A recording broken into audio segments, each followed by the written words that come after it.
We've been doing some information on back pain, and one of the big things that people find is that they've got these big words. It might be that they've got a degenerative disc, they've got spondylosis, spondylolysis, and they don't really understand what that means. So today we're just going to cover spondylosis, and I'm just going to keep it really, really basic and look at spondylosis as basically wear and tear within the joints. We talked about before some back pain anatomy. So if you look at the two big bones of the back here, and you have a disc in between those bones, obviously that acts as a cushion. To join those two bones together is what we call a facet joint. So you can see the bottom of the lower one joins the top of the next one, and it creates that facet, and that's what is called the facet joint. So it's just where one vertebra joins to the next vertebra, creates a hole where the spinal cord can send out a nerve, and it also has the discs that come into play there. Now, the actual facet joints themselves, if I maybe twist it around, you can see that facet joint there. It allows us to move. So we can slide, we can stretch, and you can see as I move that one here, the facet joint opens.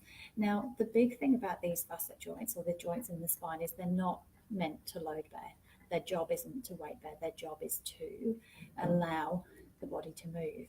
Now, what happens in spondylosis is the same as we get older. We get wrinkles on the face, we get grey hairs, the body has an aging process. So think about that, that's sort of starting when you're 25 or so. You start to lose a little bit of fluid in your disc. You might start to find that your joints are a little bit, they're not as supple as they used to be. You're not as bendy as you used to be. So it's not that they dry up, but they dry up a little bit, similar to, the face and similar to your hair. It's the natural aging process that happens in the back. And it's what people call osteoarthritis. The joint space, instead of it being nice and big, the spine has collapsed a little bit. So the actual disc, if I just grab a ball, it might be easier to show you. Instead of your disc height being that, it might be that you've got a bit more squash, and it's allowing then, instead of that nice gap in the spine there, it means that it comes into contact a bit quicker. So that's inherently what you're dealing with. The joint space might be here, and your facet joint might move quite quickly, quite easily. As you get older, there's a little bit less height, and that means that the facet joints come into contact a bit quicker. It is natural aging process, so that is spondylosis. Big things that can influence it is obviously if you've had an injury and then you've changed the structure of the joint. So if you've had some damage, obviously we're a bit more predisposed to arthritis. If we've had, a little bit of disc problem and the disc has been damaged, the disc is going to be smaller, so it means these joints come into contact a bit quicker. If we're a little bit more overweight, we'll find that as we get overweight, we're putting more pressure through there. If you're spending a lot of time sitting, you're getting that loading concept that goes through the joints. So instead of you being able to distribute the weight through your muscles and the muscles take some of the load off you, you'll find that these get loaded a lot more quickly. So that's things that can influence and have a little bit of an issue on how these joints function.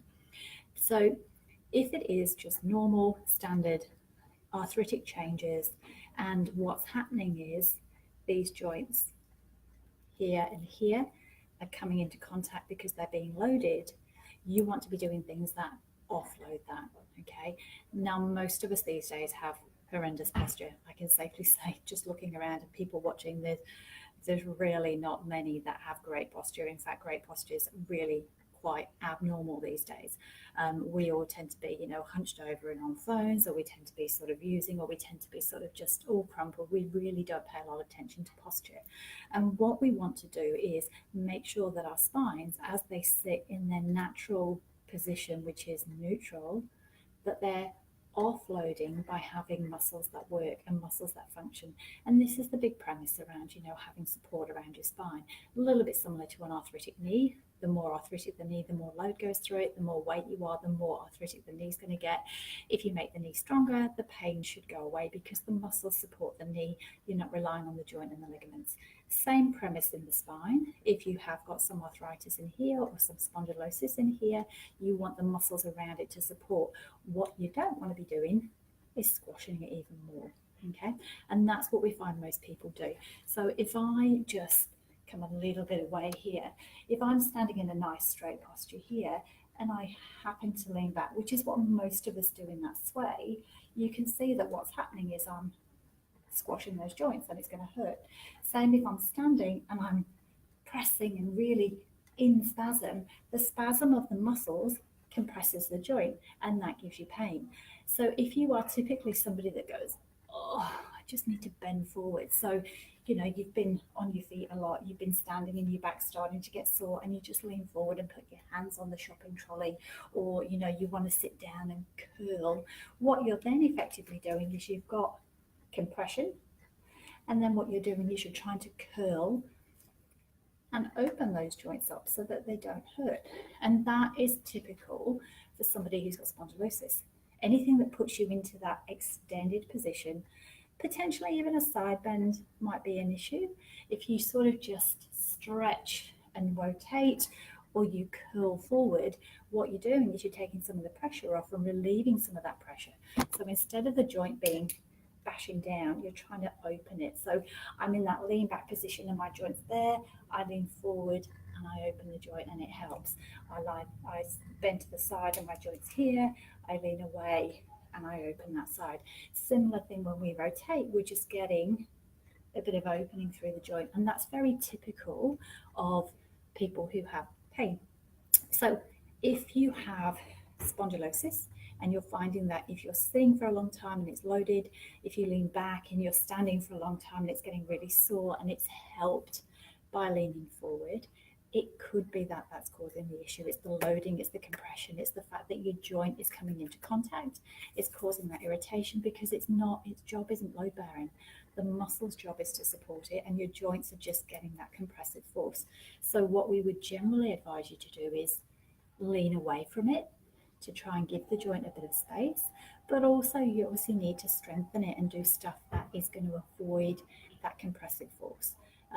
So hopefully that's given you a bit of an insight into what happens when you have arthritis in the spine, predisposed by the fact if you have some change in your joint height where your disc has been damaged or you have a degenerative disc, it means the discs aren't supporting it quite as much, so it compresses. And then in terms of that compression, what you then have is joint surfaces that come into contact quicker. If on top of that you have back spasm, you're then squashing that down even more by muscle force, or you're sitting or standing static for a long time, which means that the muscles aren't supporting you, you're just hanging on your joints, and then you are going to get pain. So things like sitting, a footstool under your foot might help. Things like standing, a footstool under your foot might help. Things that strengthen your tummy might help.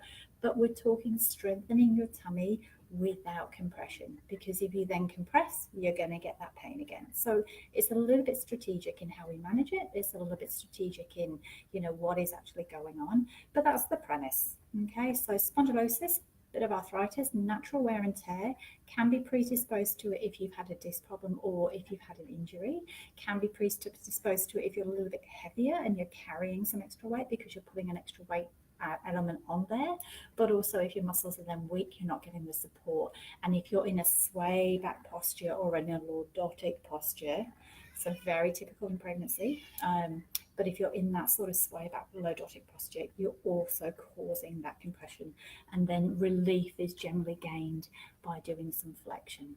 Okay, just be wary about following our advice to the letter, because if you actually have a disc problem, you might find flexion aggravates the disc. So hence it's really hard to just have a generic back pain cure for everybody. We need to have a look at you, we need to see what your initial problem is, and we need to go from there. But hopefully that'll give you a bit of an insight. That's spondylosis, and if you sort of label that as an arthritic back pain, so an osteoarthritis or degenerative joint issues, probably maybe secondary to degenerative disc disease. So your disc is compressed a little bit, it's not as supportive, transfers the weight through to your facet joints, causing the irritation on the joints. They don't load bear because that's not their job. Management is trying to reduce the amount of pressure on those joints, whether it be through, you know, some unloading activity or some stretches, accustomed and designed with some support from the muscles, so the muscles support you before that joint load kicks in. Okay, hopefully that helped a little bit. Spondylolisthesis and spondylitis are ones that we'll go through tomorrow and the next day. Thanks for watching.